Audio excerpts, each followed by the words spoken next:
할렐루야. 여러분 만나게 돼서 너무 기쁘고 반갑습니다.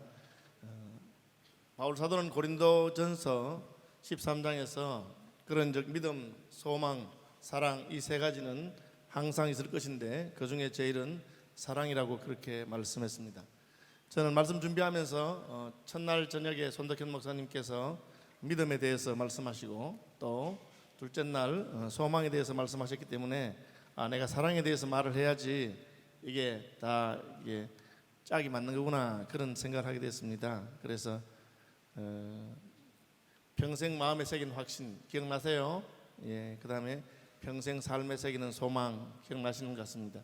왜 하나님께서 믿음, 소망, 사랑 이 세 가지는 항상 있을 것이지만 그 중에 제일은 사랑이라고 하셨는가 하는 것을 한번 새겨본다면 사랑하는데 믿지 않는다 하는 것은 불가능한 것입니다. 내가 누구를 사랑해요? 그런데 그 사람을 믿을 수 없어서 계속해서 의심하면서 뒤에서 감시하고 그렇게 한다는 것은 제대로 사랑하지 않는다고 할 수가 있을 것입니다. 그렇죠? 우리가 하나님을 사랑한다면 하나님을 신뢰하게 될 것입니다. 그분이 신뢰할 만한 분이기 때문에 사랑하는 마음이 생겼을 것입니다. 소망도 마찬가지입니다. 우리가 사랑하기 때문에 소망으로 고난의 날을 잘 견뎌 나갈 수 있는 것입니다. 사랑하는 사람과 함께 있으면 힘들고 어려워도 마침내 더 좋은 날이 올 것을 소망하게 되는 것입니다.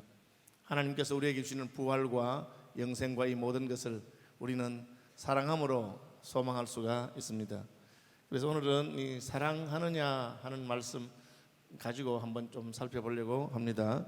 오늘 본문의 앞부분에는 베드로와 다른 제자들이 갈릴리 바다에서 물고기를 잡으러 갔던 에피소드를 기록하고 있습니다.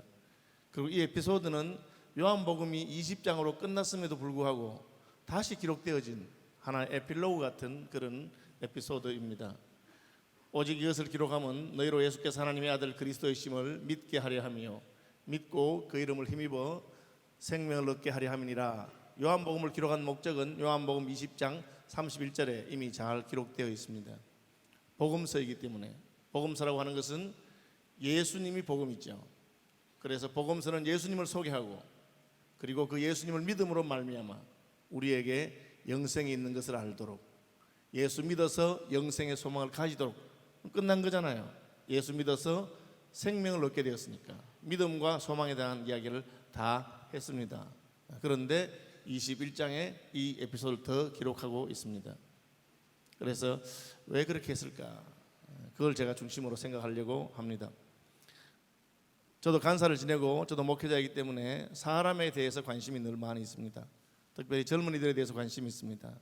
우리 젊은이들이 다음 세대에는 어떤 사람이 되어야 할까? 캠퍼스를 졸업하기 전에 어떤 훈련을 받고 이들이 하나님의 강한 군사로 무장되어야 할까? 여러 가지 생각을 하게 됩니다.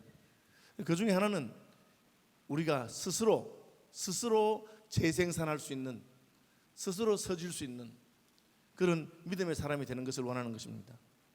다시 말하자면 여기에 있는 그 누구 1200명 중에 아무라도 찝어서 어떤 환경에 떨어뜨려 놓는다 하더라도 그 사람이 거기서 믿음의 사람으로서 자기 믿음을 지킬 뿐 아니라 그리고 다른 사람을 그리스도께로 인도할 수 있는 확대 재생산이 강한 하나의 미랄이 되는 것, 겨자씨 하나가 되는 것, 누룩 하나가 되는 것이 저는 학생신앙운동의 목표라고 생각합니다. 여러분 가운데 예수의 생명이 있다면 그 생명이 여러분을 그렇게 할 줄로 믿으시기를 바랍니다. 그게 준비되어 있는 것이죠. 그런데 우리가 가야 될 세상은 너무나 다양하고 또 우리가 써야 될 직업이나 앞으로의 일들도 너무나 다양합니다. 그래서 일반적으로는 그리스도인들이 갖춰야 될 두 가지를 말하자면 전문성과 영성이라고 말합니다. 전문성은 내가 어디 가든지 내 밥벌이를 하면서 내가 할 일을 찾아서 할 수 있는 것을 말합니다. 전문성이 없는 것은 참 안타까운 것이죠. 저는 목사이기 때문에 다른 분들은 잘 모르지만 우리 업계에 대해서는 잘 알고 있습니다. 제 친구들 가운데 혹은 제가 아는 목사님들 가운데 너무너무 재미있고 만나면 유쾌하고 못하는 것이 없는 그런 목사님들이 있습니다. 그분은 하나 빼고는 다 잘하십니다. 뭐 빼고 잘하느냐? 목회, 무게병은 다 잘합니다. 집도 잘 짓고 운동도 잘하고 성격도 좋고 의리도 있고 다 좋습니다. 그런데 그분은 목회는 잘 못하십니다. 그럼 그 사람은 전문성이 없는 사람입니다. 왜냐하면 그분은 목회자이기 때문에. 다른 것은 못해도 목회를 잘하는 사람이 목사가 돼야 되겠죠. 그렇죠. 저는 집에 가면 거의 맹구 수준입니다. 제가 집안일 잘 못합니다. 집사람이 뭘 시키면 합니다. 2번 다시 시킬 생각이 들지 않도록 해드립니다. 일부러 그런 게 아니고 못하기 때문에. 집사람이 너무 기가 막혀서 일부러 그렇게 하는 것이 아닐까 그런 생각을 했다고 합니다. 그래서 어느 날 자기가 이제 아내 길들이는 법하는 책을 찾아봤는데 내가 그대로 하고 있다고 그렇게 말했습니다. 설거지하라 그러면 저는 절대 안 하라고 한 적이 없습니다. 그렇지만 설거지하면 반드시 그릇을 깨거나 아니면 설거지를 2번 할 수밖에 없도록 좀 지저분하게 마무리를 한다고 합니다. 그러니까 시키느니 내가 하겠다 그런 생각이 든다는 것이죠. 그래도 집사람이 저와 사는 것은 제가 목사이기 때문에 목사로서 말씀을 전가하는 일이나 혹은 목회하는 일에는 나름대로 전문성을 가지고 있다고 여겨지기 때문에 그렇습니다. 목사니까 다른 것은 뭐래도 목회를 잘하면 괜찮은 것이죠. 저는 제 아들과 함께 핸드폰을 해약하러 갔다가 아주 전문성을 가진 한 사람을 만난 적이 있습니다. 우리 아들이 군에 가게 되었습니다. 군에 갈 때 그때만 해도 이제 핸드폰을 이렇게 미성년자들 잘 예약 안 해주기 때문에 엄마 아빠 이름으로 등록하고 했습니다. 제 이름으로 등록이 돼 있어서 아들이 군에 가는 것 때문에 제가 가서 해약을 하게 됐습니다. 그러니까 핸드폰을 하나 새로 신규 청약을 해도 시원찮은데 해약을 하니까 이분이 굉장히 마음이 안 좋은 것 같아요. 대리점에서. 그래서 군에 가기 때문에 어쩔 수 없이 해약은 받아주는데 혹시 이제 핸드폰 하나 바꾸든지 새롭게 하면 안 될까 싶어서 날 보고 사장님 핸드폰 한번 바꿔보시죠 이렇게 말했습니다. 제가 싹 웃으면서 저는 핸드폰 같은 거 잘 안 바꾸는 사람입니다. 제가 그렇게 말했습니다. 핸드폰 한번 바꿔보시죠. 예, 저는 핸드폰 같은 거 잘 안 바꾸는 사람입니다. 하나 쓰면 그냥 오래 갑니다. 이렇게 말했습니다. 보통 사람 같으면 그 말 듣고는 포기했을 것입니다. 근데 그분이 뭐라 한지 알아요? 아, 그렇습니까? 그런 분을 위한 핸드폰이 나왔습니다. 이야, 제가 깜짝 놀랐어요. 도대체 무슨 말 하려고 하는가? 사장님, 이 핸드폰을 구입하십시오. 이것은 한번 사면 튼튼하고 모델도 실증나지 않고 오래 쓰실 수 있는 핸드폰입니다. 제가 바꿨다는 거 아닙니까? 저는 그때 이 사람이 바로 전문가이구나. 자기 영업에 있어서 전문가라는 걸 깨닫게 됐어요. 참 잘하는구나. 저는 여러분들이 여러분의 평생 여러분을 향한 하나님의 부르심 그리고 그 부르심의 전문가가 되시기를 바랍니다. 최근에 제가 40년 만에 고등학교 때의 신앙 친구들을 만난 적이 있습니다.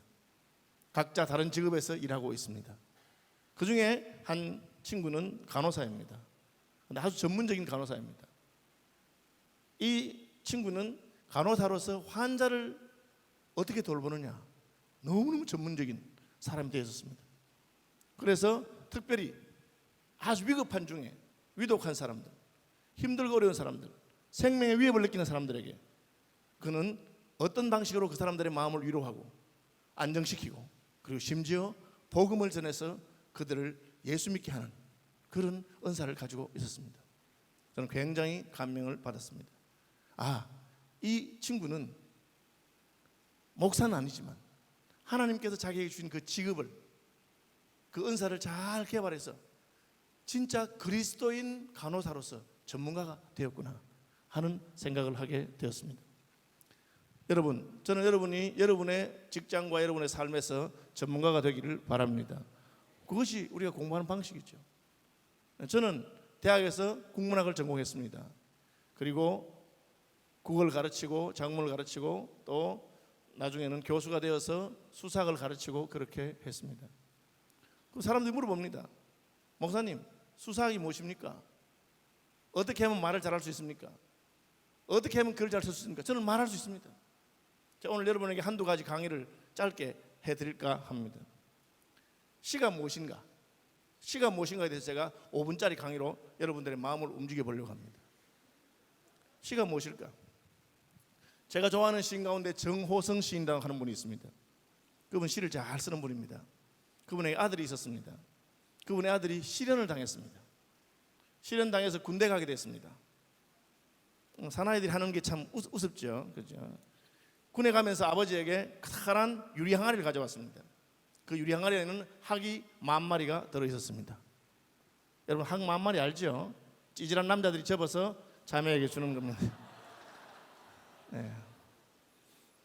아빠 이거 아빠가 처리해 주세요. 이거 뭐냐? 학이에요. 아니 학을 어떻게 처리하란 말이냐? 예, 이거 제가 사랑하는 여자아이가 있었는데 걔에게 주려고 했는데 바람 맞았어요. 그래서 지금 군에 가려고 하는데 아빠 드릴 테니까 아빠가 이 학 10,000마리 다 날려 보내주세요. 여러분 한번 속으로 여러분의 답을 생각해 보시기 바랍니다. 어떻게 하면 학 10,000마리를 날려 보낼 수 있겠습니까? 저한테 말하지 않아 좋습니다. 여러분 마음속에 답을 말해 보시길 바랍니다. 이 시인이 그 학 10,000마리가 든 유리 항아리를 안고 군에 간 아들이 아빠 학을 날려보내달라고 하는데 어떻게 하면 날려보낼 수 있을까요? 별의별 상상을 다 해보았을 것입니다. 남산 꼭대기에 올라가서 날려보낼까? 바람에 날려보낼까?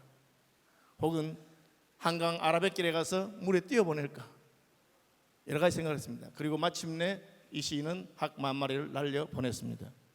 어떻게 날려보냈느냐? 이렇게 했습니다. 학이 날아간다. 그렇게 시를 썼습니다.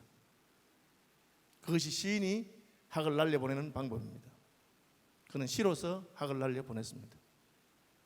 시가 무엇이냐? 현실 세계에서 가능하지 않은 것을 글로 쓸 수 있는 것입니다.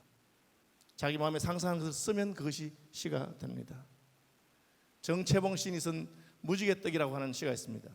엄마가 시장에 가서 무지개떡을 사오셨다.